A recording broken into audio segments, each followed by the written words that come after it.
All right, good morning, everybody. I hope everyone can hear us. We're not having any technical difficulties this time. No, we're still. We're all good? Yeah, it turns out that the equipment was really broken. It was down for a couple of months, and this is our first board meeting that we're having in this room since the mishap of our last meeting. So I apologize for the difficulties, and hopefully everything really is fixed. Now it's working. Is it working, Florence? Okay. All right, and we'll be able to get through this. We have a lot on our agenda. My name is Whitney Clark. I'm the director of the Division of Licensing Services.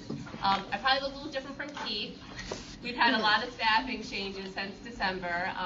Keith and Carol are hopefully enjoying retirement. So I am sitting in for our new acting Secretary of State, Rosanna Rosado, and Sharon Charlotte, who I believe most of you have met, is our new board coordinator. Hello. All right, so welcome. I'm gonna, why don't we start in Buffalo? Okay. Introduce yourselves.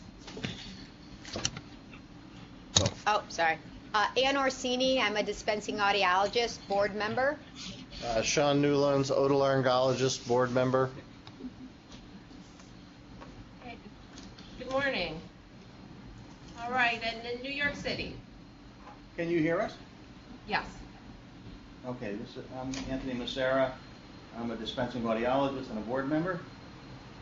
I'm Peter Fisher. I'm a hearing aid dispenser and a board member. David Mossberg. I'm at the Department of State. Arnita Gant, Department of State. Jared Bergman, consumer. Okay, and in Albany, I already introduced myself. Pass it to Sharon. Hi, Sharon Charlin, board coordinator. Hi, Jim Hines with the New York State Department of Education. Jonathan Curtin with the Department of Health. Ms. Butler, consumer board member. Donna Zoller, Department of State. Michael Shannon, Department of State. Jody DeLallo, Department of State. Mark Mastrobuno, Department of State. Sharon, do we have everybody? Yes. Okay. David, do we have a quorum? I had 4 board members, right? We have 6. We have 6. 1, 2, 3, 4, 5, 6, 7, 8, 9, 10, 11, 13. I think we're 1 short. You're 1 short. Okay, well, what we'll do then is we'll skip the approval of the meeting summary, and if somebody joins us late, we'll add that back in the agenda so that we can approve the meeting minutes from our last board meeting. We have a couple of reports that are next on the agenda. The first is the enforcement report from Arnita Gant. Well, I don't really have too much to report other than we haven't received any complaints since our last board meeting. So we had no current investigations or any discipline files to discuss. So there goes my report. Okay, that was brief. Thank you, Arnita. Okay, this next one I know will not be brief. That's good news. This is my friend Jody DeLallo giving the processing report. Good morning. So in your folders, you can take them out. You don't have to, but there's some licensing statistics in there. It's probably on your left-hand side in the back. So what's in there is licensing statistics as of February of this year, and also a report showing the number of licensees last year at this time. If you look at them, there doesn't look to be any significant changes. Nothing really stands out as far as number of licensees. The first page basically, and you can take a look at these later or now. So the first page of the report shows how many dispensers we currently have licensed. The second page of the report shows you businesses, and they're listed by county and the number of licensees in each, number of businesses in each county. And then the third page of the report is breaks the businesses down by class. how they apply and what class they're licensed in. So like I said, I don't see any significant, we have 1,474 dispensers. Last year at this time, we had 1,503.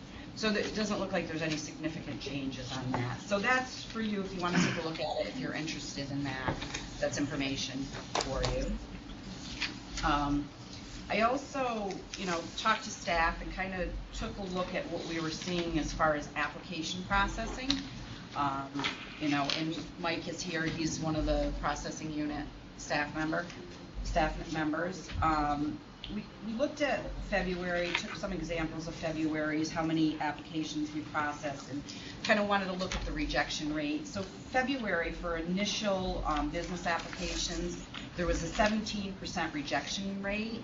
And what staff is telling me that the main reasons for rejecting a business application is missing information on the, it's pretty basic, correctable items.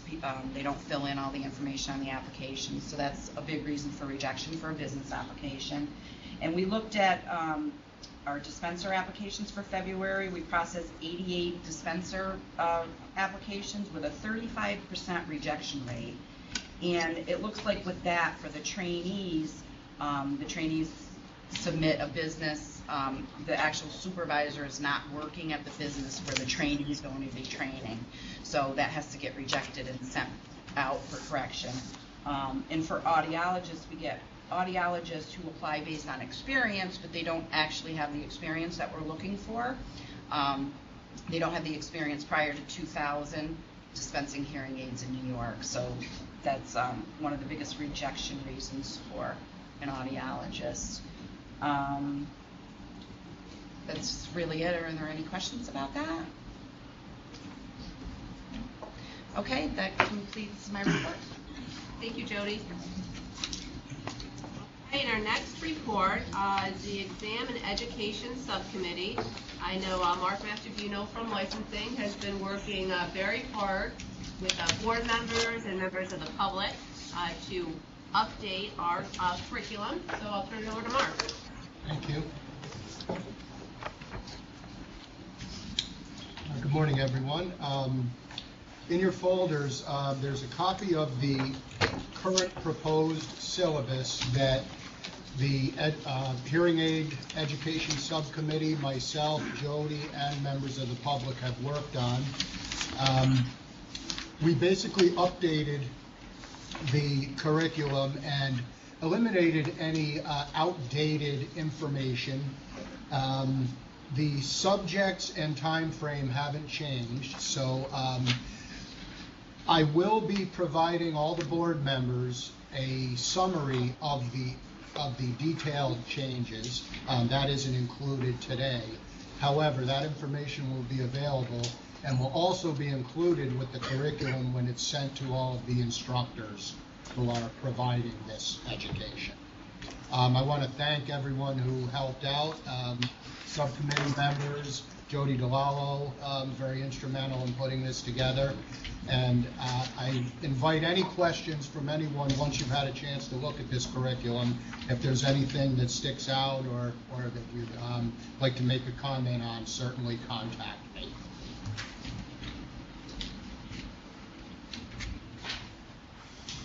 Does anyone have any questions for Mark today? No? Okay, what we'll do, since you don't have the summary of the changes, we'll add this to the agenda for our next meeting to give you all time to review it and think about it. Mark and his staff will be here on the next meeting as well to answer any questions that you may have. Okay. Okay, and our final subcommittee report is the Telecoil Subcommittee. Jerry and Peter, thank you very much for the comments that you provided in the summary.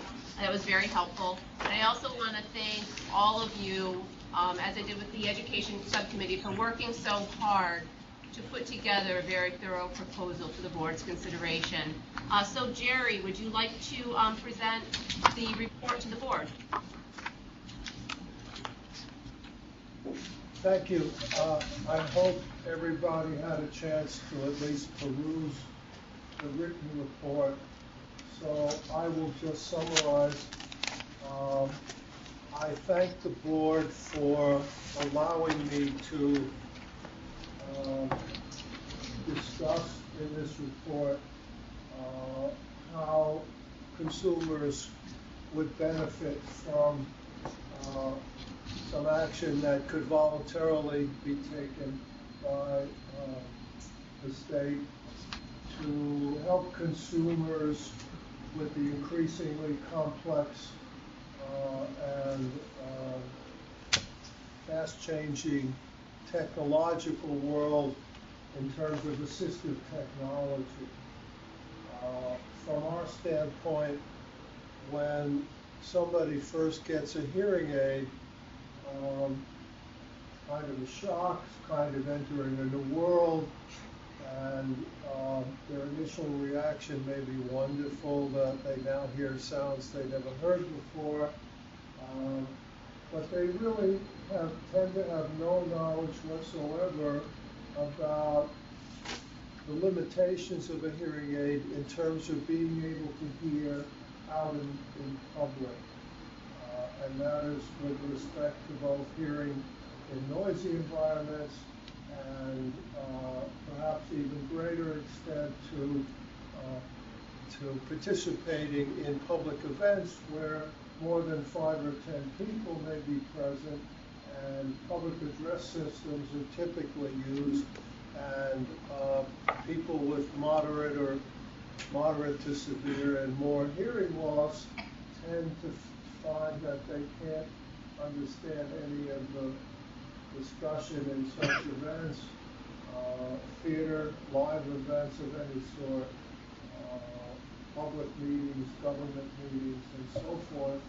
And so their ability to draw upon the technology becomes important in order for them to maintain an active lifestyle and keep away the demons that result from becoming less active and using their hearing to a lesser extent, as has been shown by research.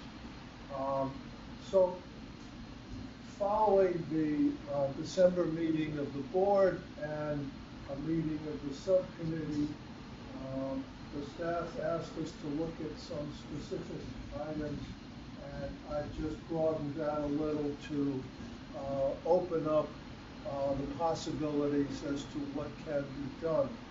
And Peter Fisher has added to that something that I really know nothing about, which is how the state's continuing education program for dispensers and audiologists can also help further consumer awareness about assistive technology. Have I got that right? Okay. To help the staff, I also took a stab at specifically amending the current 2 consumer brochures, and I've circulated that in the report for your consideration. And so let me just quickly go through those items, and then you can take it from there. First was with respect to the signage. The staff suggested that it might be possible under the existing statute to put a notice in the signage that's currently required that also refers to the benefits of telecoil technology. And so I've simply reflected that with some language that I think we can agree on. And in terms of what the statute says with regard to the point size of all caps or bold face, I would leave that up to the board and the staff. The second item is the consumer brochures. As I mentioned, I've tried to make editing suggestions on both the trifold or short consumer booklet and also the longer version. And then I added a section on marketing because I think Peter's pointed out that a lot of this initiative will go nowhere without enforcement. I think that that's something that can be looked at. but right now it's not a requirement as I understand. So, the next best thing is to try to make the licensees, and I'm speaking now both about those who are licensed by the Department of State, and also I've learned those audiologists who dispense hearing aids who are licensed out of the Department of Health, that's right? Department of Education. Department of Education. Thank you. Because I think, we need to approach the marketplace from the standpoint of the consumer in terms of everyone who buys a hearing aid, and, that includes both dispensers and audiologists. And in the marketing area, I just propose, at a minimum, that there be one kind of overall mailing when brochures have been agreed upon, revised brochures, and when hopefully the revised sign is approved and ready. And I also should have mentioned the contract or bill of sale. Purchase agreement goes by various terms, I've discovered, but the change can also be made in that, so it reflects that the consumer is aware that they are entitled to, and hopefully have been given that information.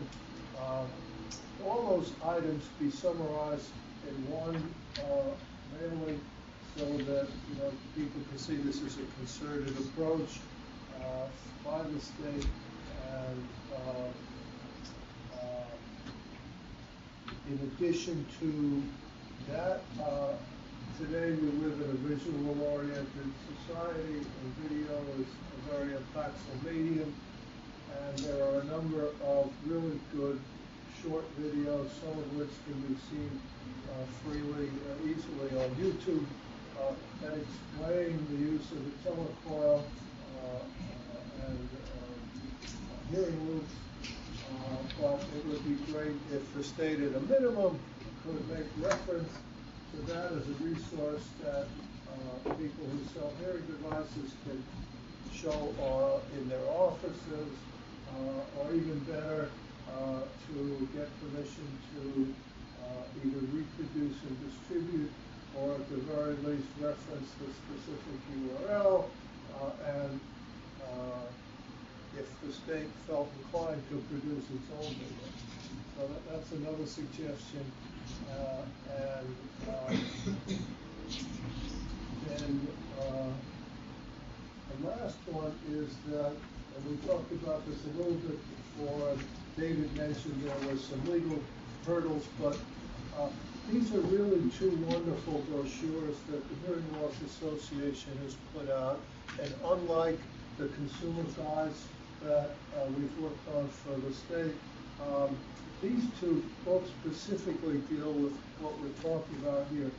One is on how to go beyond the hearing aid itself to get assisted listening, utilizes some assisted listening devices and technology, and the other is called the telecoil, and these were produced by the Hearing Loss Association, and we are totally consumer-oriented and would welcome either a request to permission copyright to reproduce and distribute these, or adapt them in their entirety, or as the state would see fit, and put the state board or the state's name on them, and make those available to go beyond the general information in the two consumer guides, which only touch on assistive technology but cover the whole field for the consumer. So that's a summary of my report, and I welcome a discussion.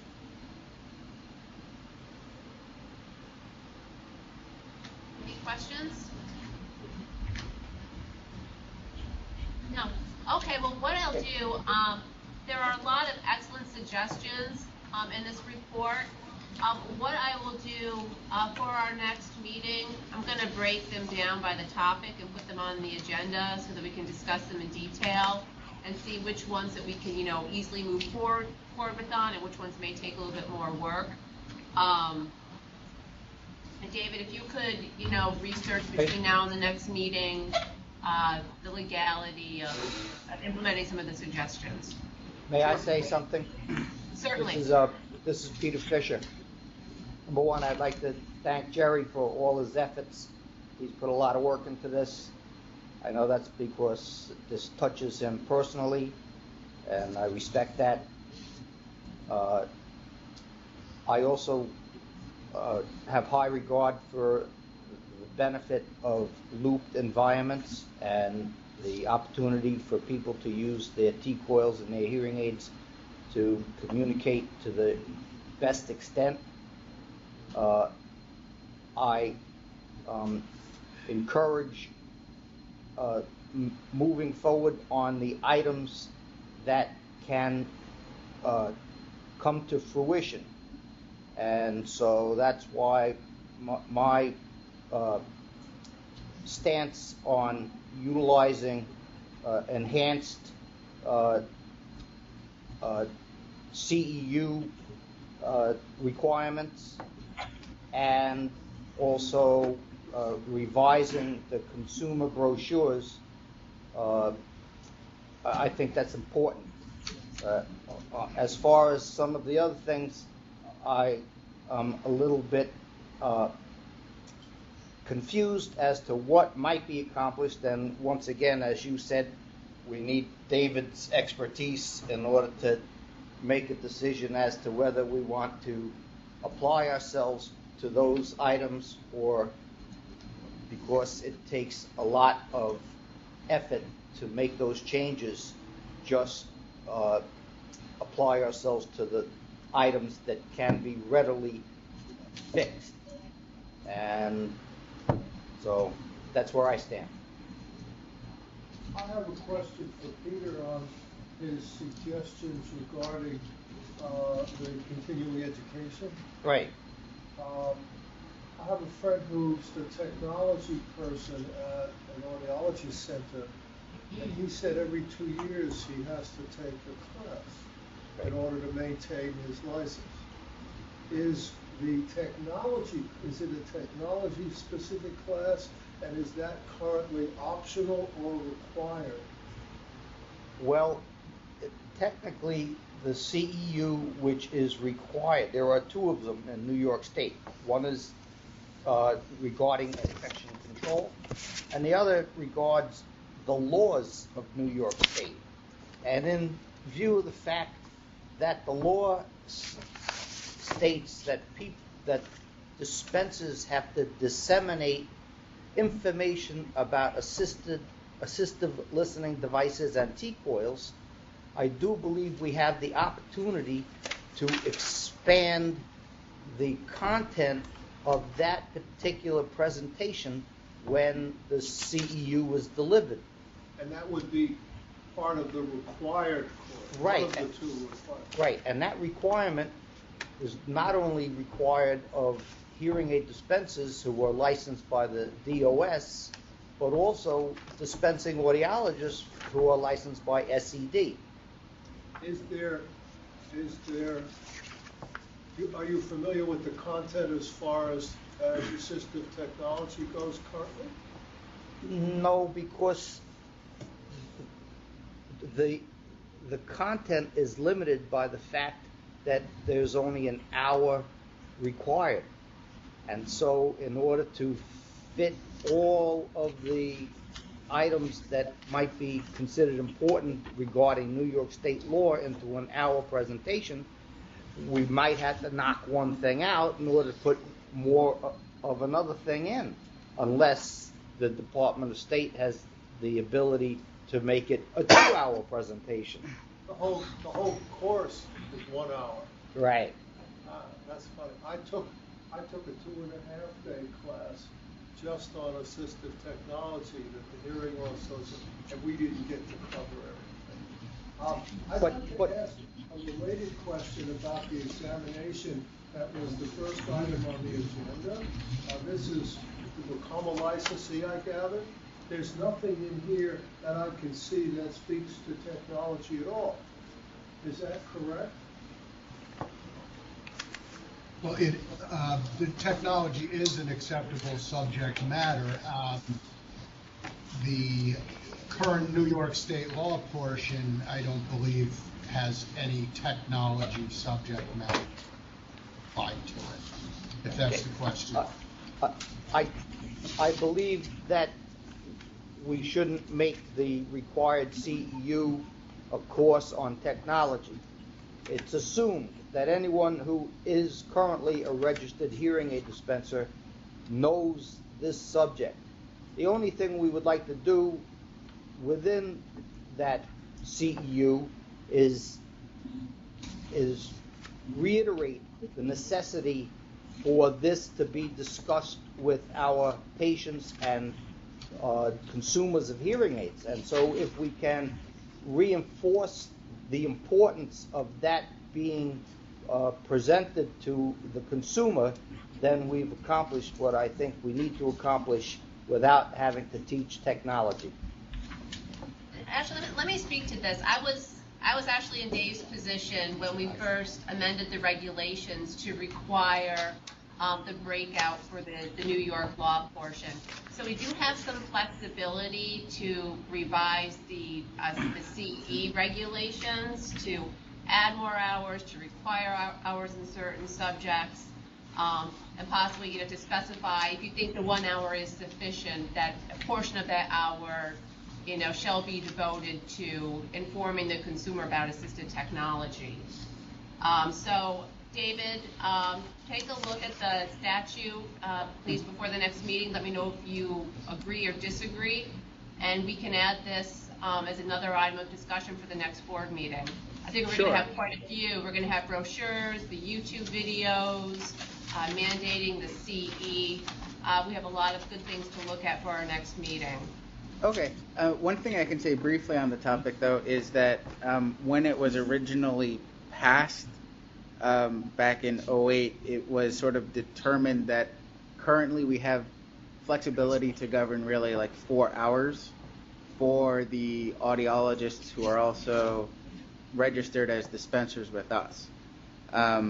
So, as Whitney was saying, there is flexibility, but I think we're going to be limited somewhat by this 4-hour restriction. So currently, based on the reg, there's 2 hours devoted to the subject of infection control, 1 hour to devoted of New York State federal law, regulation, and professional conduct. It looks like maybe the other hour is sort of like a elective where the student can take whatever they want. So as Whitney was suggesting, there is that flexibility perhaps, but it would require a reg change. And this is a course or CEU credit update for people that audiologists and dispensers both must take the same. Right. So not only that, but they have to take it every 2 years. It's a biannual requirement. Both.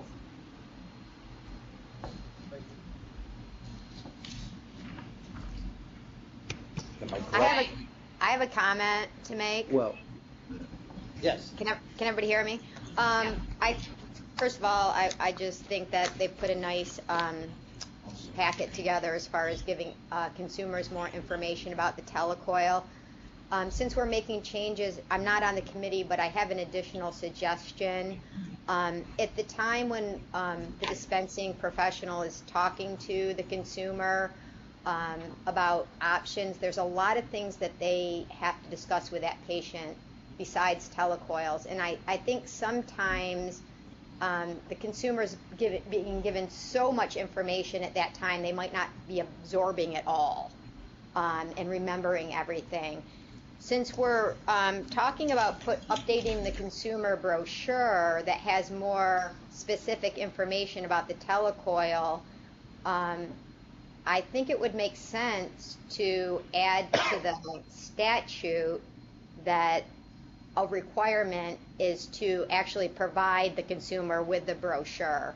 Because I know the consumers can go download it, but if we knew that everybody was actually getting that information, then they'd have actually something they could take home with them and read and make sure that everybody actually got it. Instead of just saying somebody told me about it, we be sure that they actually physically had the information in their hand and they can read it. They have a 45-day trial period. They could come back if they don't have a telecoil and say, look, I just read this. Why doesn't my hearing aid have this? So I think we should add to the statute that we physically give them a copy of the brochure at the time of sale. That's my suggestion. That's already in the statute. It is? Yes. Okay, sorry. It's recommended, it's not, say, required. I beg the difference on that. Yeah, David, you'll have to take a look at that for us as well and let us know, what the statute currently provides. And let me just, I'm sorry, Florence.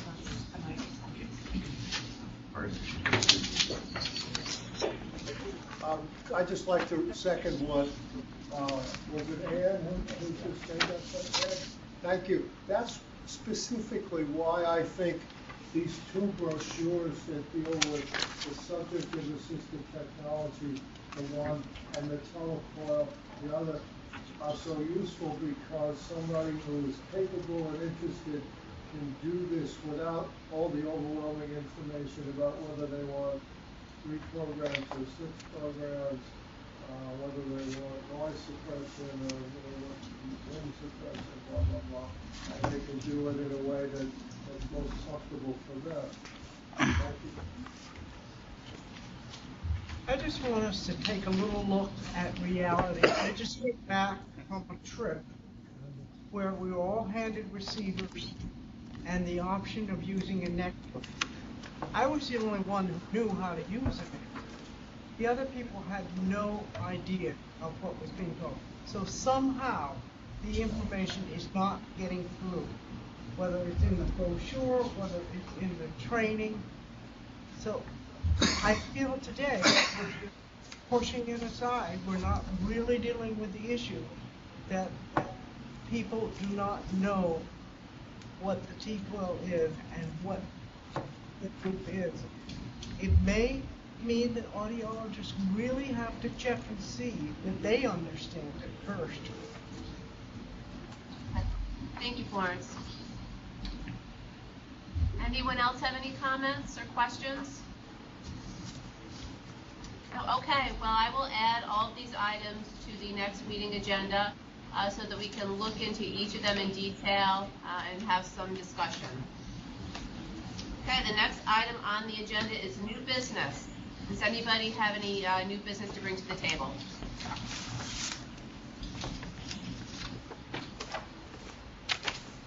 Okay, if something does come up, please reach out to Sharon Charland before our next meeting so that we can add it to the agenda for discussion.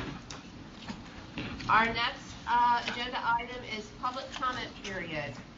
Buffalo, are there any members of the public there? No. Okay, New York City, are there any public members who would like to speak? Nope. Nope. Okay, Albany, any members of the public who'd like to speak? Okay, Yes. Fred Goosen. What a shock, yes.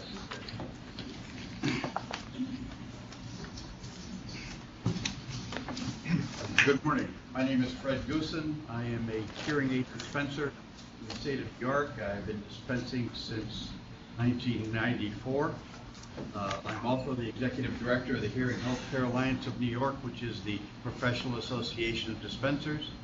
And I was very involved in the drafting and approval of the current article, which outlines exactly what dispensing is. I have one thing I always say when I start one of these things. Mark, thank you. Very well. We've had several little problems of individual dispensers who somehow there's a loop here or a loop there that got lost or mis-separated or coming, and you have been absolutely wonderful in helping those people out, because one fellow's been dispensing for 20 years, another, that somehow the kink got in the line, and thank you so much for allowing them to continue to dispense. I really appreciate that. I know it's enough things to do, but to take time away from all the other stuff to do that's been very, very, very much appreciated. And you've also got all my stuff from my conference coming up, so I appreciate that for getting back to me so it's possible. How was that? Did I slip that in slightly? Regarding telecoils, as I said at our last meeting, the current law requires, it is required that a hearing aid dispenser, in working with any potential client, in making their presentation, distribute and explain information related to hearing aids, the benefits of hearing aids, binaural hearing aids, as well as ALDs and telecoils. It's there. It is there in the law. It's number paragraph 20 of 798, and it is required that we hand that out. And I think the amending or editing of the brochure, the basic brochure, with increasing the language there, it will give everyone who comes into the office the information, and that is all already there.